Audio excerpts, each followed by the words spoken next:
Hello, good day to... Okay, let's get that music turned off. Hey, everybody, just get it off. Hi, welcome to Critical Q&A. Yep, here we are. Okay, hey, everybody. Let's get over to getting the comments on here. I'm just sort of jumping right into this. Hey, good morning, everybody. Welcome to Critical Q&A, the live stream. This is episode, I think, number 351. A lot of questions answered, a lot of water going under the bridge, blah, blah, blah. So good morning, everybody. My Melissa sometimes joins us for Critical Q&A and sometimes does not. This week, she's decided to stay home, or rather, well, I'm home, but, you know, to stay out of it. She wanted to sleep in this weekend because we had a pretty late night last night and good times on that. Okay, so if anybody wants to confirm in the chat for me that the chat is working, that would be awesome. And let's see, in terms of quick updates for... there we go. Hello. Okay, good. Just want to make sure the comments were actually working. Okay, so as far as the endless updates on the end of endless master's thesis, today is the day. Today is it. It gets turned in tonight. So after this show today, I'll be having a final conversation review with my professor, and we'll go over the final, my advisor on this thing. We'll go over the last little bits, and I will finish writing the last bits and turn it in. So that is happening today. There we are. Hey, everybody. There's my critics. Okay, good. Yes. Okay. So as folks are rolling into the chat here, just giving a little update on where things stand. So today is it. Today is the final day, and then my life gets to move on past this. And I've got so many things. I've already got interviews lined up for this week, and that podcast that I did with Rachel on emotional needs. And if you guys have not checked that out, I really recommend checking that out. I think that little conversation I had with Rachel was one of the best we've done in a while. One of the really good stuff. So I hope you guys will check that out. And there will be more on that. We've got a whole list of... I love my little Post-it notes. So I always keep my little Post-it notes here. Anyway, yeah, I've got all the emotional needs of human beings right here on this Post-it note. And we've been covering these. We covered the first 2 out of 9 of those things. And it's very enlightening because it's not a matter of there being something. The thing I'm really interested in this is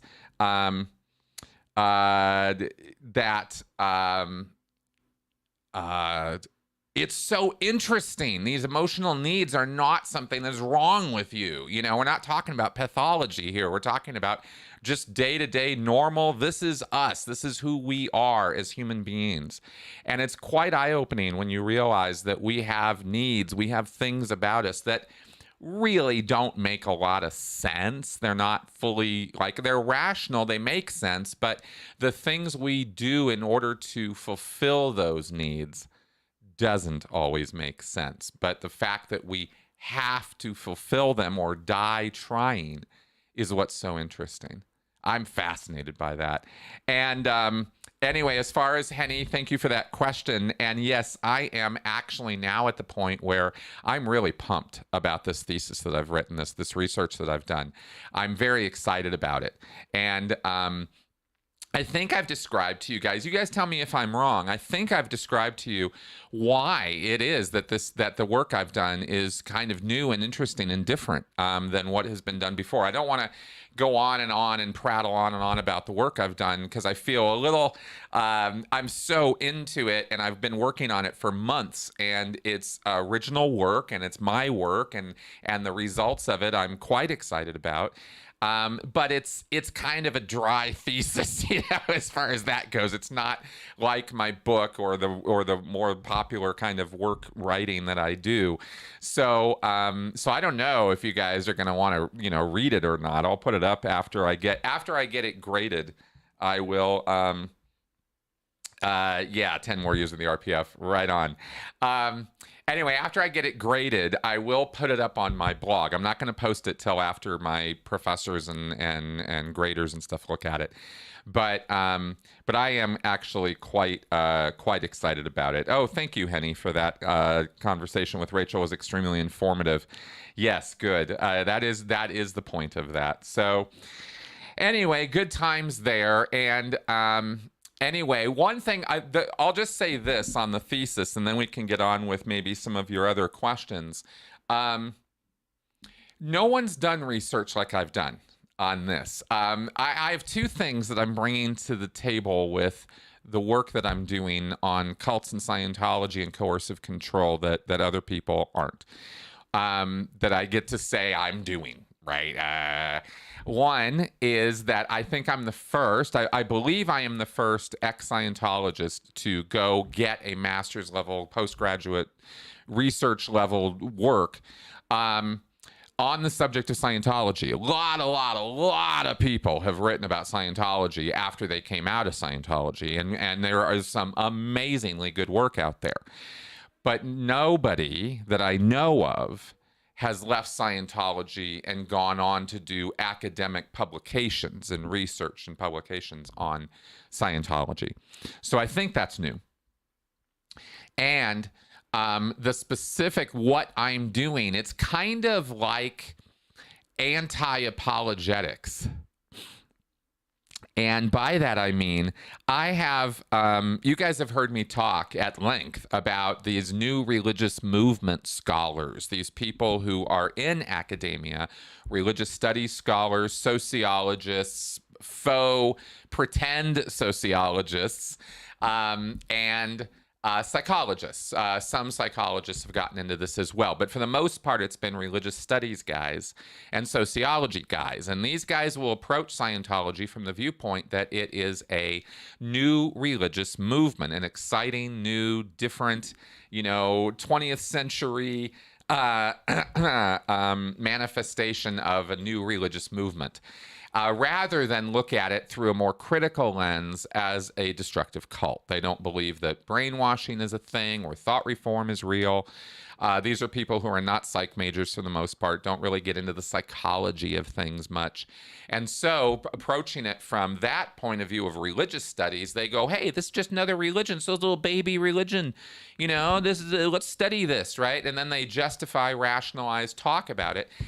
And I'm okay with that, except for the fact that they tend to make excuses for or ignore the abuses that occur in Scientology and other similar destructive cults. They just write that off. They go, oh, no, that's fine. No big deal. What's the problem?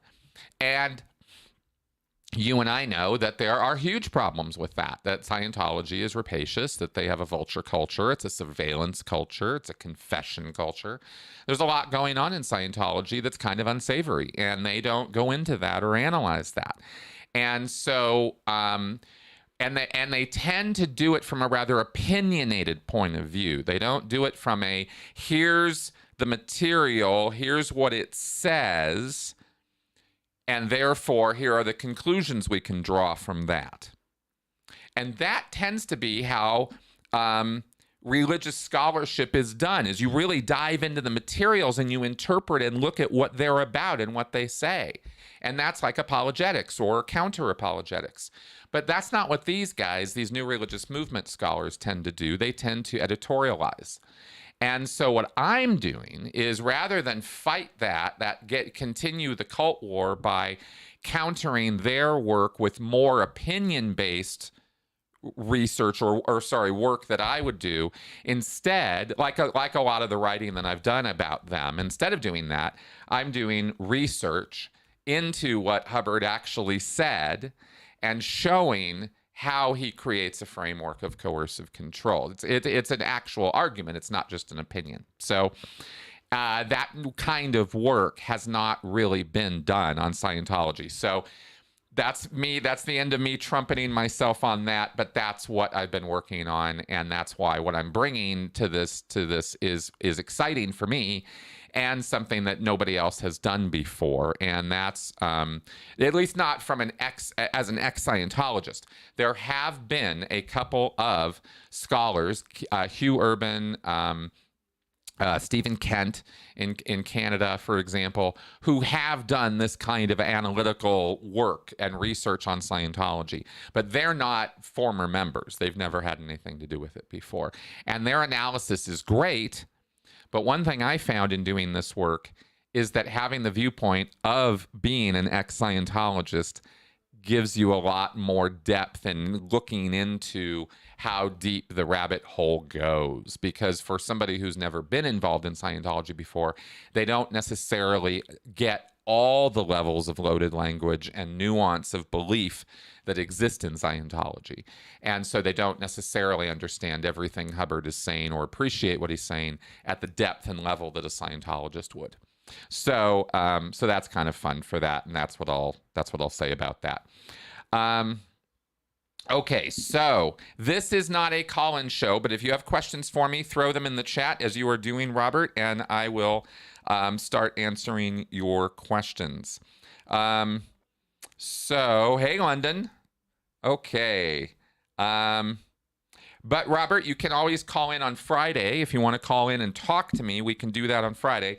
Otherwise, go ahead and put it in the chat. Okay, group socialization. Yes, that's exactly right, Robert. Group socialization is a fundamental part of humanity. That is absolutely true. How difficult would it be? Okay, here we go. The Gruns has a question. How difficult would it be for a newbie in the Sea Org to get to a senior executive position like Mike Rinder or Marty Rathbun? It's impossible for a newbie to get to that level. You have to put in the work. In order to get cleared to go to int management, when I was in the Sea Org, and this was years ago, but it's still probably still legit, in order to go up lines, is what they call it, when you're at the level of the pack base, you've come into Scientology, you've come into the Sea Org, you did your EPF, you're a new green recruit. Maybe you've been in Scientology for years, maybe you've only just gotten into Scientology. Either way, you're a new Sea Org recruit. You get put through the EPF, then you get put on a lower level post. Odds are you're not jumping right into becoming a captain of an organization or a senior executive. You're going to be put on a lower level post, and you're going to be made to work and get a production record. Can you produce? Can you produce consistently? Can you get statistics go up, up, up? Can you get along with the group? Do you play well with others? All that kind of stuff. Do you enforce ethics and discipline? Do you toe the line? Do you stay on schedule? All of these things are monitored. And if you have reports written on you that you're slack or off schedule or you're back flashy, people give you orders and you give them reasons why you can't do it. Nobody's interested in that. So you have to toe the line, be a good, productive Sea Org member. And if you can do that and produce stellar statistics and do that over time and show that you're a leader type person, a real go-getter, then you'll be earmarked for promotion. And they'll start examining your life and history in much more detail. They'll get into your life history. Remember, in the Sea Org, you have to fill out a life history with intimate details of every aspect of your life. Sexual history, illnesses, any physical disability, any kind of physicality, any kind of issues of any kind, jobs you've had, all the friends you've had, all this stuff is in your life history. They're most specifically interested in your sexual history. They want to make sure you haven't been up to anything nasty or out 2D, as they call it in the Sea Org. And so if you jump through all the hoops and pass all the requirements and don't get in trouble, then you can be promoted up to int management after you've had at least a year, preferably 2, of good, solid production. That's what gets you promoted up the lines. And you have to go through a gauntlet of security checks as well, because they don't let just anybody work at Gold or Uplines or anywhere near David Miscavige. You have to get clearance for that. So that's what that's all about as far as getting on up the line to become a senior executive. And you would need to put in, I mean, in order to get up to, to Mike or Marty's level where you're actually in Miscavige's inner circle, you're probably going to need to have been in the Sea Org for at least 3 or 4 years, right? And that would be pretty quick to arrive in that inner circle. It's not so much the time you've been involved, though, as it is the dedication, devotion, willingness to do whatever it takes, right? Crawling all over, clawing your way to the top is probably a good way of putting it when it comes to actually getting up to the top. But that's what I can say about that. I didn't do any of that stuff myself. I just observed it from the side or from the bottom. So that's my knowledge on that one. Okay, Robert, you're asking, is there anywhere where Scientology's Freedom magazine is available online? You might check with the church on the Scientology.org website, because there are links to Freedom and CCHR and Way to Happiness. All the affiliate links for Scientology, all their front groups are at the Scientology.org website. And you might find an OSA link, not to the Office of Special Affairs, but to Freedom Magazine. Otherwise, I don't know. I don't know where I would go looking. I would just Google Freedom Magazine and start seeing what I could find. You might find old copies uploaded maybe on Xenu.net or on various sites where Scientology materials are located for download. Anyway, Robert, yeah, if you go ahead and call in with your theory, I'd love to hear what you have to say on Friday when we do the call-in show.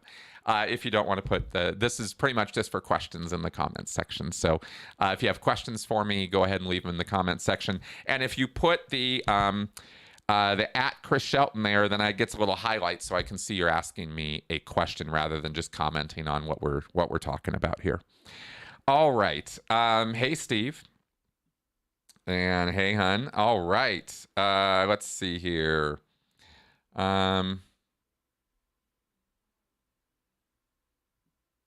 Stuart Gorman asks, I know questions are often repeated in an auditing session, which would be pretty annoying, but are the same questions asked across sessions? Do those questions would get stuck in your head for years? Yes, and yes. Okay, so Scientology auditing, a lot of Scientology auditing is repetitive processing. Okay, is taking a question or a series of questions and asking them over and over and over and over and over again. This is trance-inducing. It's hypnotic on purpose, and it is gets you into some pretty weird headspaces. Like really weird. You can go unconscious. You can really get knocked out in the middle of an auditing session. It's pretty bizarre what happens. And the repetitive process is where the auditor is required to keep asking you the same question over and over and over again. So for example, a question, an assist that is done. Let's say you had a sore throat. You could get a repetitive assist question such as, from where could you communicate to a throat? That could be a question that could be asked of you. From where could you communicate to a throat? Well, you could communicate to a throat, and you answer the question from wherever. Well, I could communicate to a throat from my vocal cords. Okay, great. From where could you communicate to a throat? From the end of a spoon. You could shove a spoon down your throat. Okay, great. From where could you communicate to a throat? And you'll just the auditor will just keep asking you this question. And the idea is to re-stimulate you.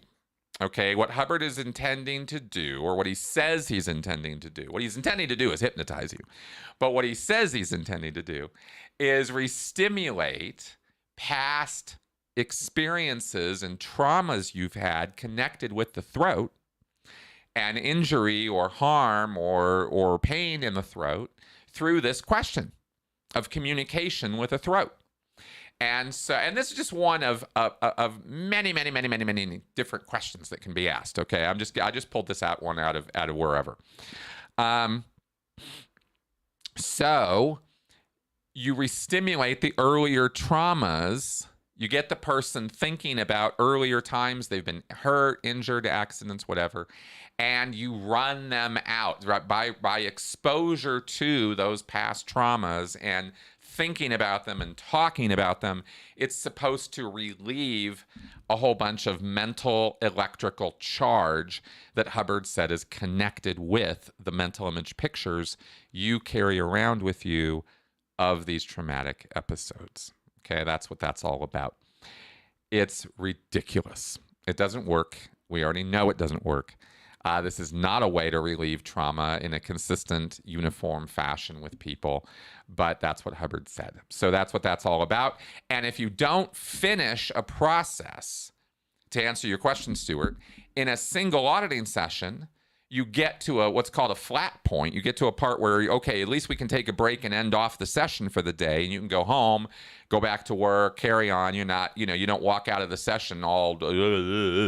You get to some part where at least you're kind of, in present time and smiling a little bit or something, and they end the session, and then you come back tomorrow or the next day or whenever you're scheduled to go in for your next session, and they pick right back up on that process and run it again and repetitively ask you that question over and over and over again until you come to a floating needle on the e-meter, a release of mental mass, your very good indicators, you're happy, you're smiling, you're cheerful, and you have had a cognition. You have had some realization about life and livingness.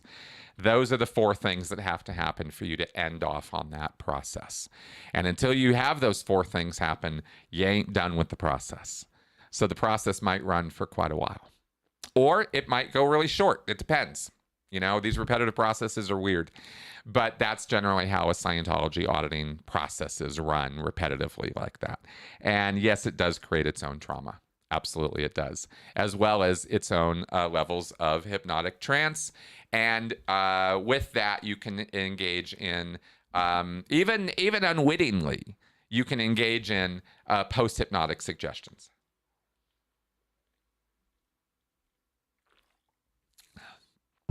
Yes. Okay. Robert says, I can't remember which ex-member wrote about it, but they mentioned they qualified for the Commodore's Messenger org because they were too young to have any crimes, including sex. Correct. One of the things that they go in on that whole life history thing and on your qualifications is any kind of weird sex stuff. They are really crazy about that. So that's why most of the Commodore's Messenger org staff are kids. It's because they haven't had any sex or life experience in that direction yet.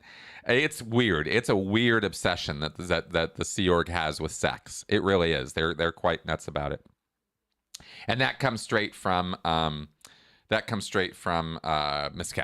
Miscavige is big on that. Yeah, Robert, that's exactly what it means, is that most of CMO is young people or people who were in originally for quite a while. There were some old folks around. It's a mixed bag. And realize also that the thing about the qualifications is completely arbitrary. If Miscavige likes someone, or if some other senior executive is really into, oh, this new person is so great, or this person pulled off this amazing project, we need to pull them up. You can bypass the lines a little bit, and you can get, people just jumping the line a little bit in getting promoted too, right? You can pull off some really miracle stuff and get recognized and get promoted that way.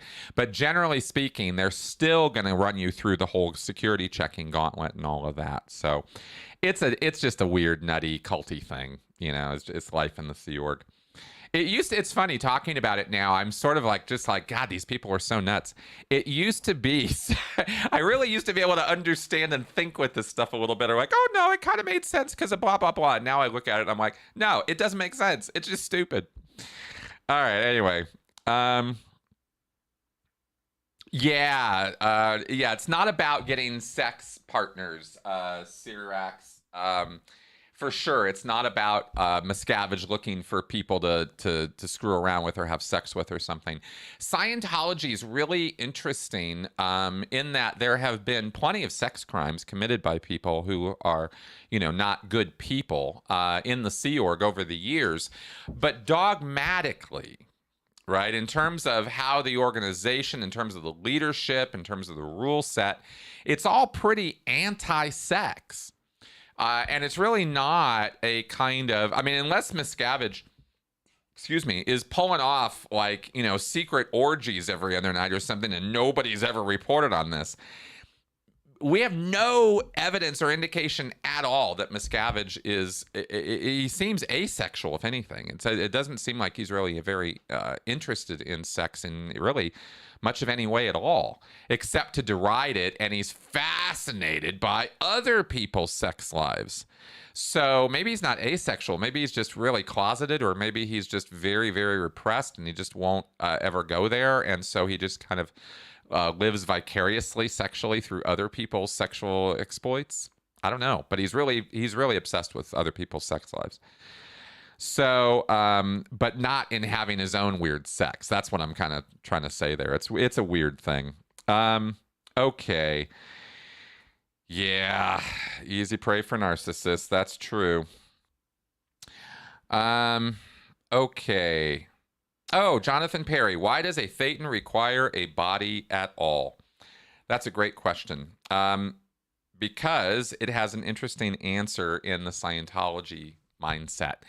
The reason that we are all stuck here with bodies, playing this game of let's have a body and let's have a life and let's grow the body, let's live the body, let's have the body die, and then let's go get another body and carry on all over again. And by the way, just for real fun, just to really spice it up, let's forget everything every time our body dies, so that when we start with a new fresh body, we have no memory of what came before, and it's a whole new fresh experience, right? Why would we do that? Why is that happening? Well, the reason that Hubbard said that's ultimately happening is because we have been fooled, we have been deceived and entrapped in this situation. We originally, back in the day, way, way, way back, trillions and trillions of years ago, were free Thetans. We were free beings. We could travel the universe. We could create our own universe. We were gods. We had the ultimate power of life and creation. And the physical world, this whole manifested world that is the physical universe, is something that we are just simply creating, all of us together. But having forgotten about that, trillions of years ago, right? Hey, let's play a game, and then we forgot we were playing. And we have victimized each other back and forth over and over again so many times over so many millennia that we've really sunk ourselves into this. And we now believe that we are bodies. These meat bodies that we carry around with us, as Hubbard likes to call them, it's all just this big illusion, but we're stuck to it. We're trapped because of our crimes, our overts, our sins, and having been victimized. It goes both ways. We've been victimized and we've victimized others. And we've done this over and over and over and over and over again. And so we're caught, trapped in this cycle, and we can't break out.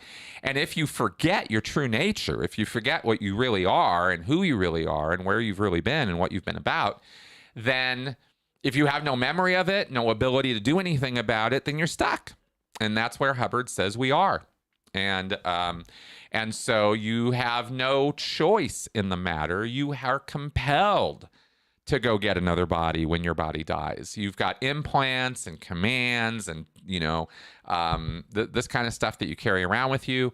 And so you are trapped on this prison planet that is Earth. And that's the answer to the question from a Scientology point of view. You can, feel free to ask me for any other details on that, but that's basically how it works. Yeah, Robert. Okay, you're getting back to Miscavige and sex. Is he obsessed with how wrong homosexuality is? That is a sign of a closeted dude in my life experience.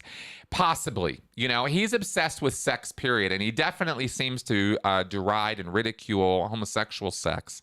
So it's entirely possible that he's got, you know, some kind of closeted stuff going on.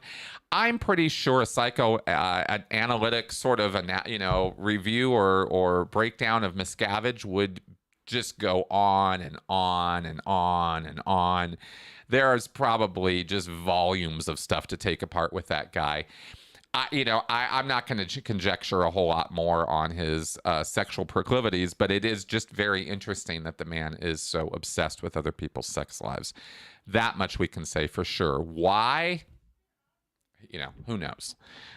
Is he nutty? Yeah, of course he is. He's David Miscavige.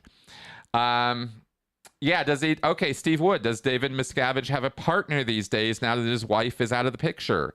I've heard that his communicator Lou might be in a relationship with him. Have you heard this? Yes, I have heard that. I've heard that since the day I got out of Scientology. It's very old rumor. Lou Stukenbrock is the name. I think she's got a new name now. She was married to a guy named Uwe Stukenbrock, who I was on the RPF with. He died. He had MS, and he died on the RPF. He was relegated there. He just got kicked off there, and that's where he died.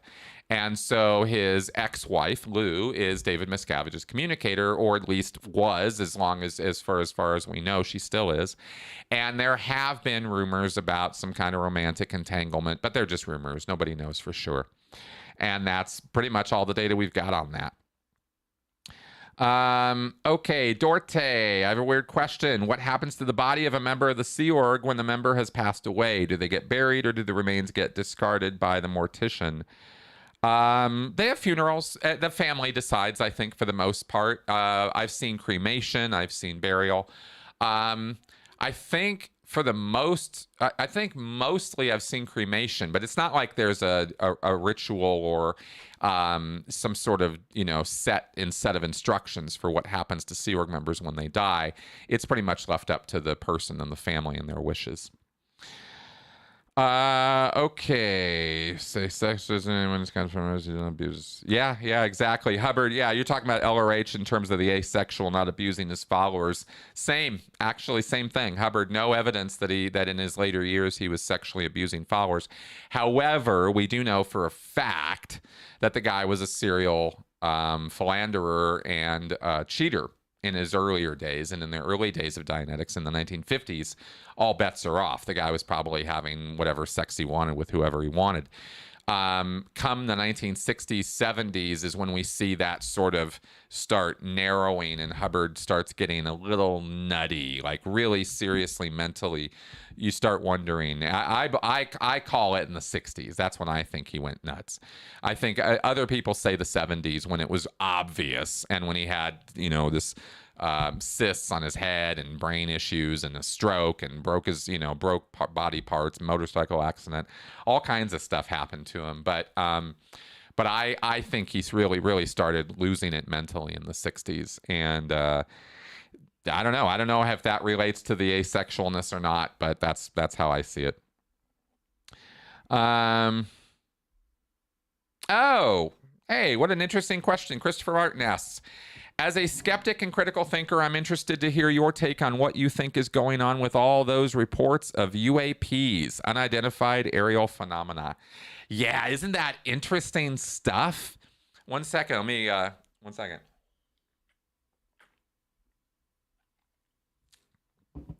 I'm not sure what to think. I have seen critics break this stuff down very thoroughly and indicate that there are phenomena of the camera and other phenomena that seem to indicate that it's not quite necessarily as spectacular and physics-defying phenomena on camera as has been reported. So maybe it's not quite all that. Then again, maybe it is. I haven't really dived into it enough because I haven't had the time or interest. But I am fascinated by the possibility of it. And so when you present me with visual evidence, you know, there's a number of different videos that show interesting stuff. And I've said that I believe that airplane fighter pilots are good observers. I think that they are trained observers, and I take what they have to say with seriousness. I consider that their observations are good, trained observations when it comes to what they're talking about aerial phenomena that they track and stuff like that. That all being said, they're not perfect and they can mess up. And in the heat of the moment, anybody can misperceive or miss on something or call something for one thing when it's really another thing. So it's good to have the pilots and their observations, but it's also good to have later, analysis from people on the ground or people who can analyze the video and see things the pilots couldn't see in the moment. And so far, we haven't it hasn't really seemed that we've got any kind of real gotchas there. It doesn't seem like there's any kind of like, oh my God, this is it. It's the final proof. This is aliens, right? There are so many explanations for what do you call unidentified aerial phenomena, right? Just because it's unidentified doesn't mean it's aliens. It could be Smurfs, it could be Russians, it could be Chinese, it could be the Cubans, it could be anything, right? It could be us. It could be the Canadians. Don't discount the Canadians. They're sneaky, those guys. Anyway, so basically what I'm saying is I haven't really come to any conclusions on it one way or the other. I haven't let myself.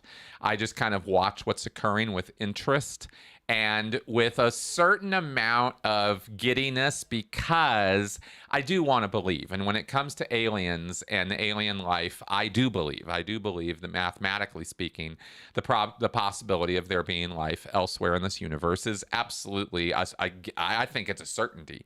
But without any evidence or proof of that, I know I can't really back that up. I just say that's my hope, that's my desire. I want to believe, and but I'm not going to be so wanting to believe that I'm going to let my brains leak out on that one.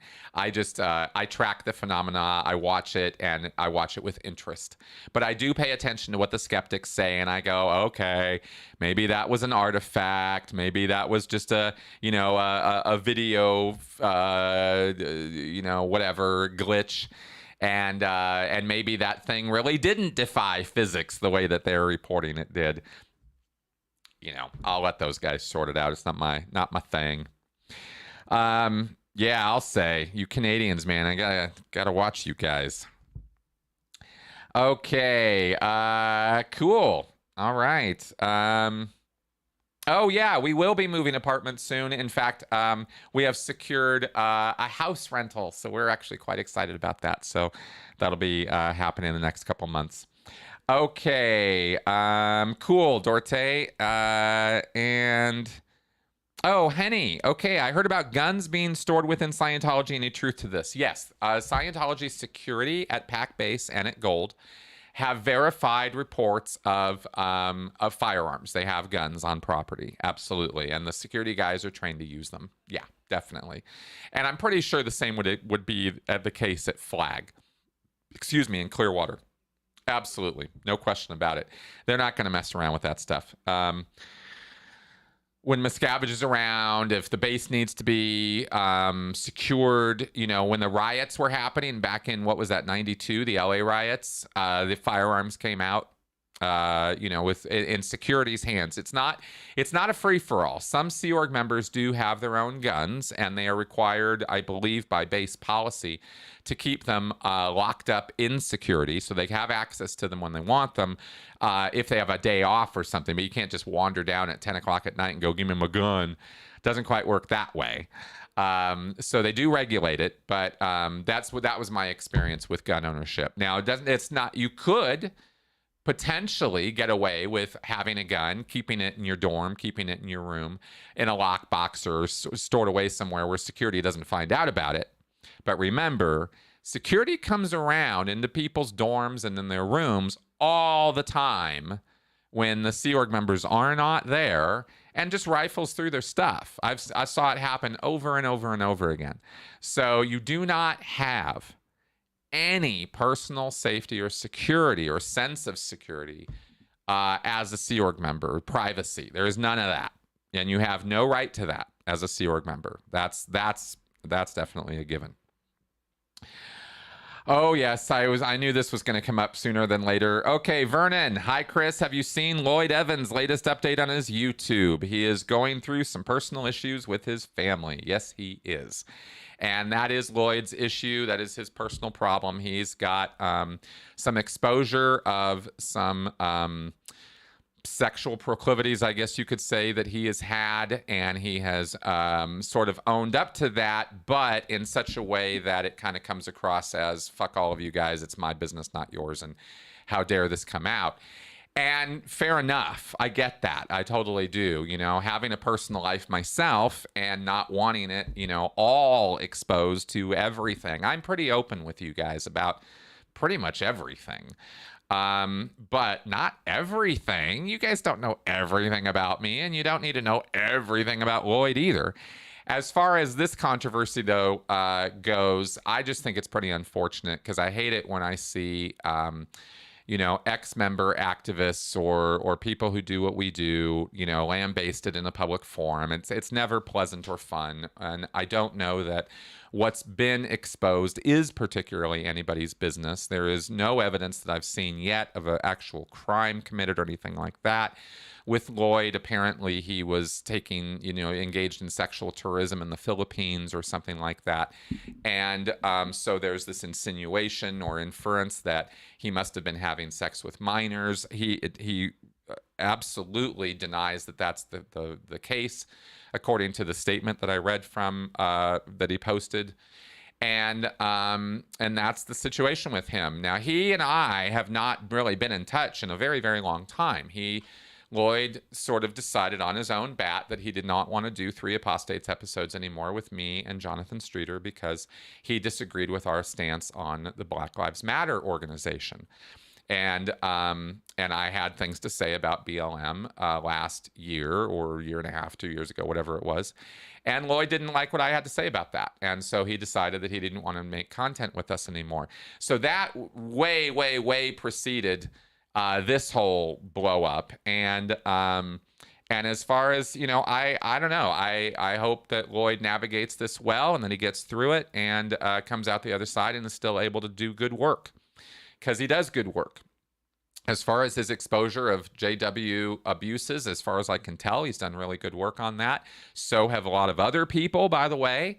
I'm not, you know, I don't have favorites in that game. I think all of us have something to contribute and something to say, just like in the ex-Scientology world. There's a whole bunch of people who have said a whole bunch of good stuff.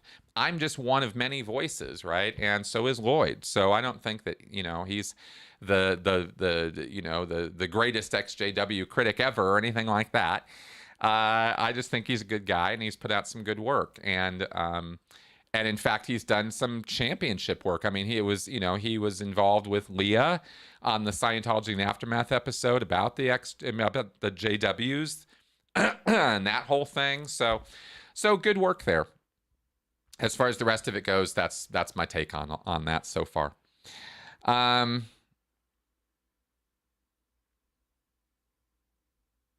Okay, looking here. I think Canada's getting its own. What would be the point of?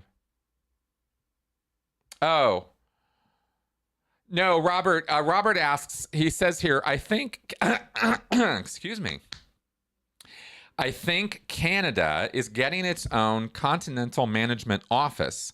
What would the point of building a third continental layer of management when it's supposed to be a money scam?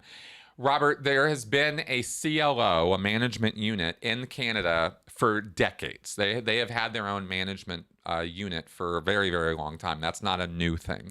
Canada is one of the, I think, 7 or 8 different continental zones that Scientology has divided up the world into. There's Canada, West US, East US, Latin America, Australia, New Zealand, Oceania, ANZO,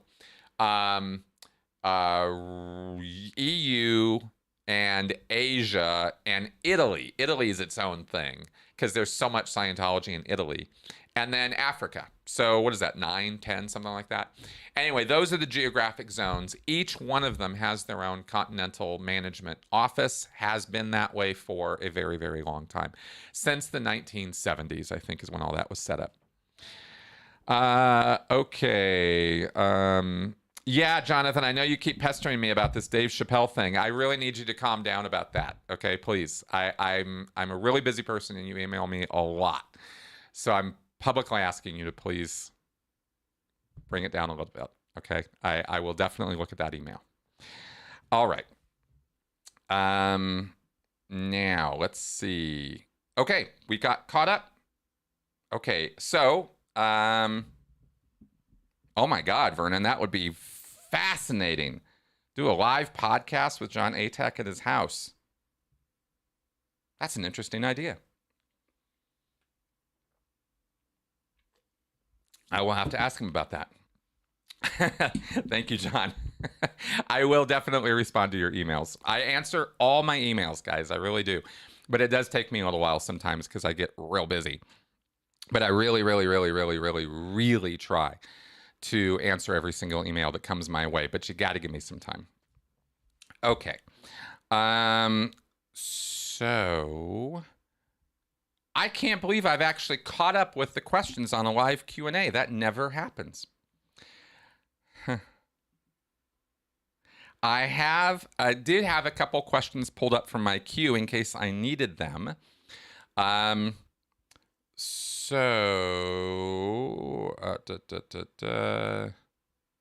Cyrix. Yeah, sorry. I should have clarified that. So thank you for asking. Cyrix asks, what was the argument with Lloyd about BLM?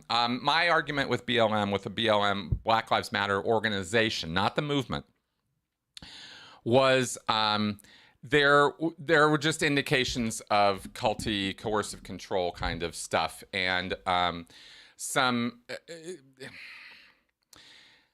the organizers of the Black Lives Matter organization, the people who actually put that organization together after the Trayvon Martin shooting, and then carried forward with manifestos and work to sort of create this sort of black culture in the United States under the BLM banner, had some disturbing kind of revolutionary, really kind of heavy left-wing Marxist stuff that I really, really, really took exception to. And there were some points that they had written up in some manifestos that had been published prior to the BLM demonstrations of a couple years ago.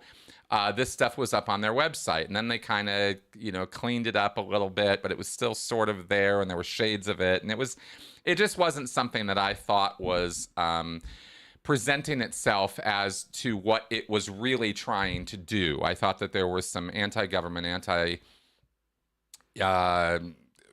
society sort of stuff there that disturbed me. And so I wanted to talk about that. And in the middle of the riots and the demonstrations and the George Floyd shooting and stuff, probably not the best time to talk about that stuff, if I'm being honest, but that was what was on my mind. And I was looking at this behavior, and I was looking at these demonstrations, and I was looking at some of the violence connected with it. And I thought, well, this is a little unsavory. I don't like that. I don't want that. And so I started, saying something about it, and then it got interpreted by Lloyd as racist, which it wasn't. It had nothing to do with race. Had nothing to do with that at all. And yet that was kind of how it got framed. And so it deteriorated pretty quickly. Lloyd really did not even want to really have a conversation about it. And I was pretty disappointed in that. So that was where that came from, as far as my argument on that. So good times. I also have had quite a few things to say about critical race theory, which I still stand by, even though I had God, what was his name?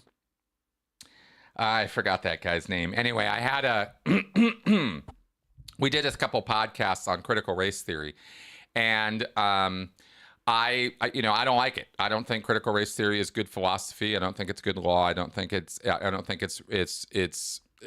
but it's complicated. It's super fucking complicated to talk about.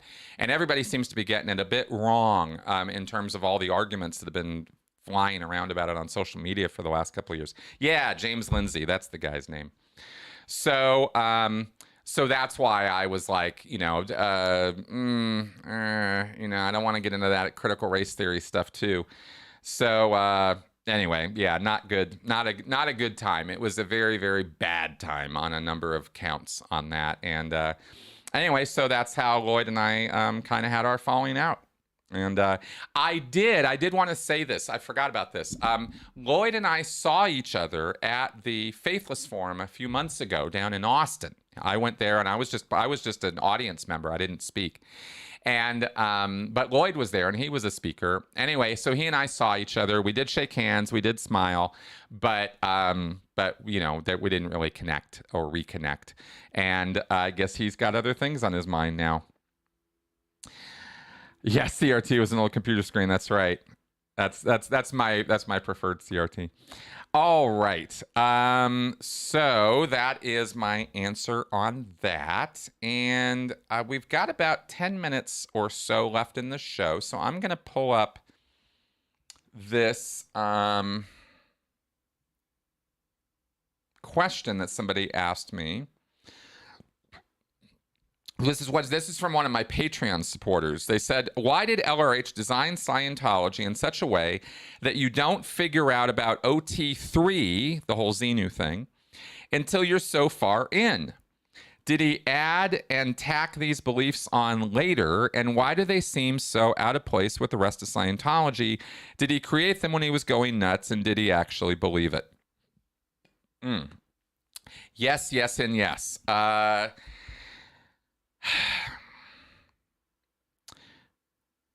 OT3, the Xenu story, does sort of come out of nowhere. In 1967, Hubbard kind of came up with this out of some sort of fever dream that he had that some believe is inspired by drugs. And that's a controversial point, but possibly, probably, Hubbard was definitely somebody who engaged in biochemical enhancement, we'll put it that way.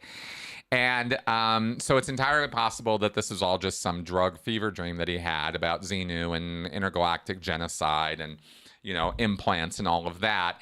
The Xenu story is sort of an amalgamation of a lot of weird stuff that Hubbard had already put together.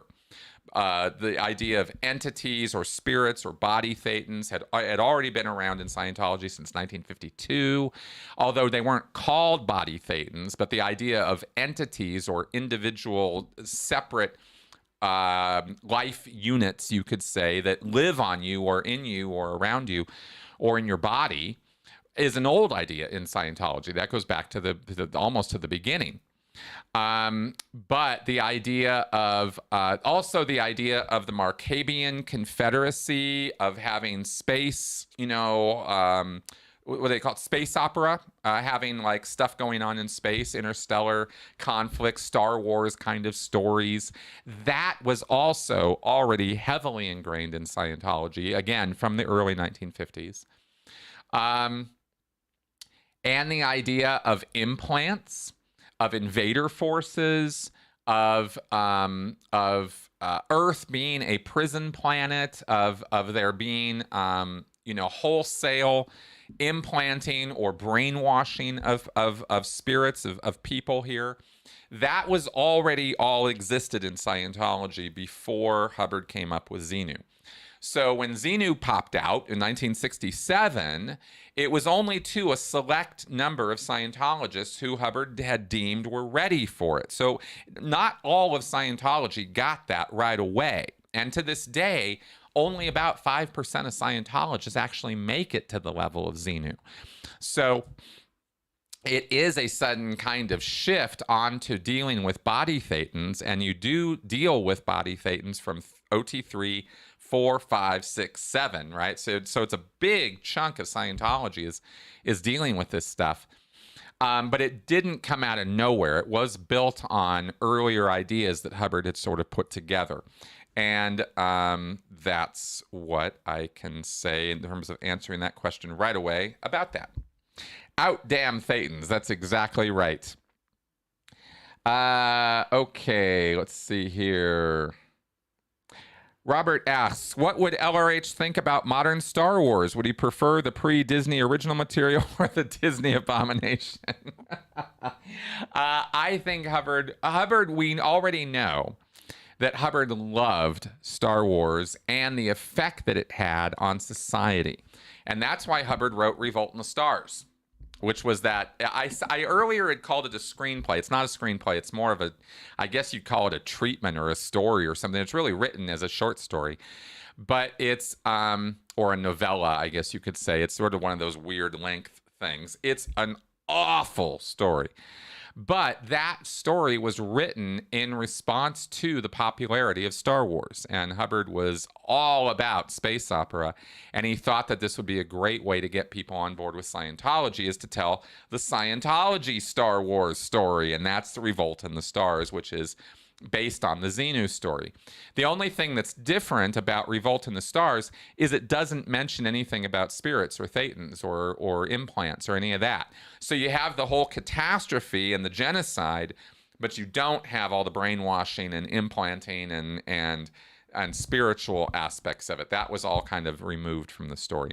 As far as what he would think of the Disney abomination, I don't know. Hubbard was not a great storyteller. I don't know if you guys noticed this or not, but his stories kind of suck. So, he'd probably think they were great.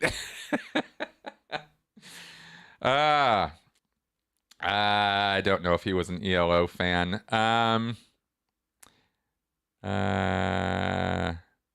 Bud 123. Yes, I get that. Yeah. Yes, that screen treatment of Revolt in the Stars is absolutely just beautiful writing, isn't it? Oh my God.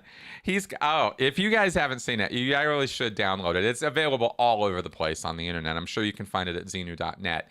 And if you got an hour or two to kill, you will be amazed at how bad it is. It's kind of shocking. Like you can't really believe that somebody who made good money as a professional writer, this was their job. This is how they made a living. They are published. Their name is a byline on hundreds of stories. You cannot believe that somebody with that pedigree wrote that pile of shit that is Revolt in the Stars. It is shockingly horrible. I mean, really bad. So if I haven't oversold it already, you guys really, really need to check it out. All right. So let's see here. Yeah, it only takes a few minutes to read. That's right. Okay. All right, good. So let's go ahead and wrap up with this one. Yeah, that Battlefield Earth, that John Travolta movie, Shimoda. Oh, got a whole review of that piece of pile of dung. All right, the Gruns asks, I'm fascinated with the secret vaults in California and New Mexico. What do you know about them? We know a lot, way more than I can tell you here.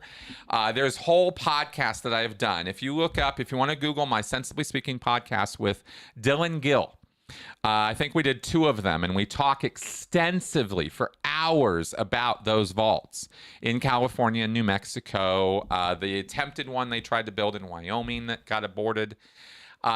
Maybe they're trying to build some others we don't even know about right now, but we go into grim detail about what's in them, how it's all put together, what the purpose of it is, what Hubbard was thinking when he designed that whole project. So I'm just going to plug that podcast because that's really the full answer. What you're looking for is in those. Those vaults are, just to give you a real quick answer, the vaults are multi-million-dollar facilities that the Church of Scientology has invested millions of dollars in to create the most top-of-the-line, bleeding-edge archival technology to store L. Ron Hubbard's spoken and written words forever. So if an atomic war were to happen, nuclear war were to occur, Hubbard's materials would survive. And we could have Scientology 1,000 years from now because the survivors of the war would dig these vaults up, find all this treasure of L. Ron Hubbard's materials, and bring it to the world. And that's how Scientology is going to survive a nuclear conflict. And that's basically, in a nutshell, what those vaults are all about. And like I said in the podcast, we go into intense detail about all of that. No, on Martin, on your question on the floating needle, you have actually asked me a question, Martin, that I am still trying to get the answer to, which is, what exactly is a floating needle indicating on an e-meter? I have ideas. I have some ideas about what that's about, and it has to do with the nervous system and with electrical resistance to this, on your skin and stuff, and it has to do with it does have to do with emotional state. But I haven't quite got an explanation that really does it for me yet, and that's why I don't have an answer to your question yet. Sometimes people ask me questions that I don't know the answer to, and I sit on it until I get it. And on this particular one, this is a question that has plagued me on this e-meter thing for years now, and it's the last bit that I need to figure out in order to complete that project, the script for that project, and get it done. So that'll all be reviewed in the next couple months as I get that project done, and I do get an answer to that question because I want an answer to it, and then I will finish that whole thing. All right, so I think we are wrapping up here. Oh, good. I'm really glad you liked that podcast yesterday. Good. Thank you. Yeah, those emotional needs things really opened my eyes too. When Rachel and I were talking, I was like, oh my God. Yeah, really important stuff. Yes, John McWhorter, that's the guy. That guy is, yes, those are a lot clearer and a lot simpler than James Lindsay. I really, really, really would love to get John McWhorter on my show, but I don't know that he will give me the time of day. But I would love to talk with him. He is a very, very, very clear speaker on the subject of critical race theory and the problems with it. Okay.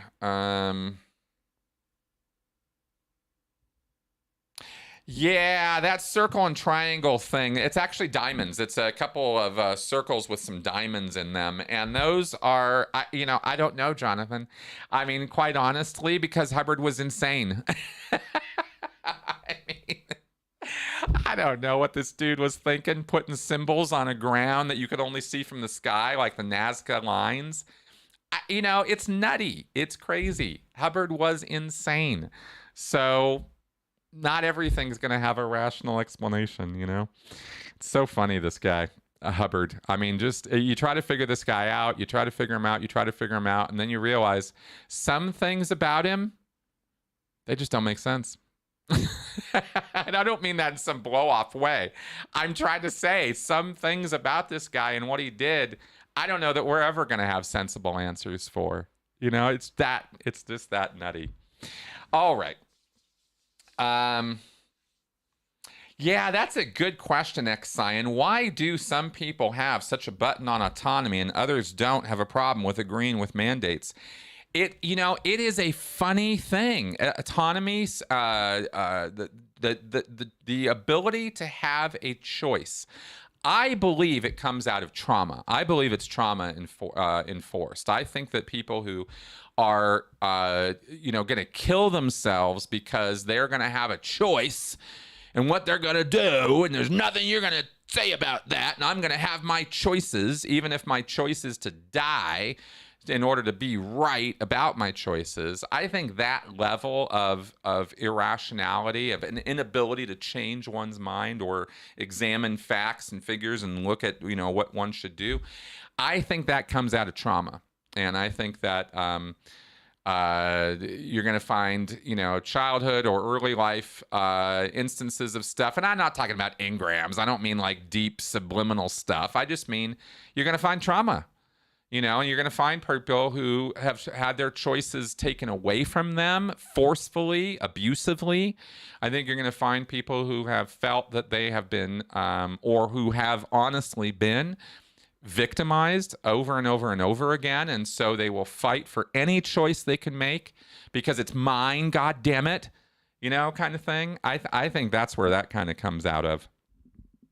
You also have other explanations too. It's not all trauma, but I think trauma is a big, big, big thing there.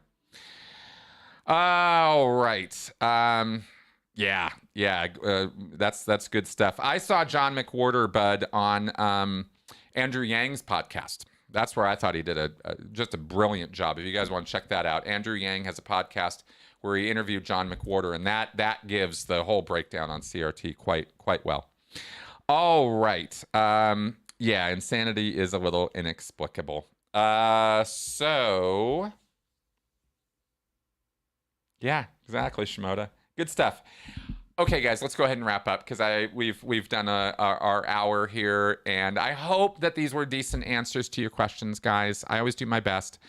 Seemed to cover a lot of territory here, so I hope this was a decent show for you all. Thank you very much for coming around and watching, and yes, thanks, guys. You're awesome. And I got some work I got to go do.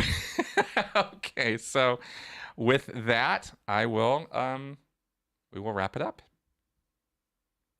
Bye, guys.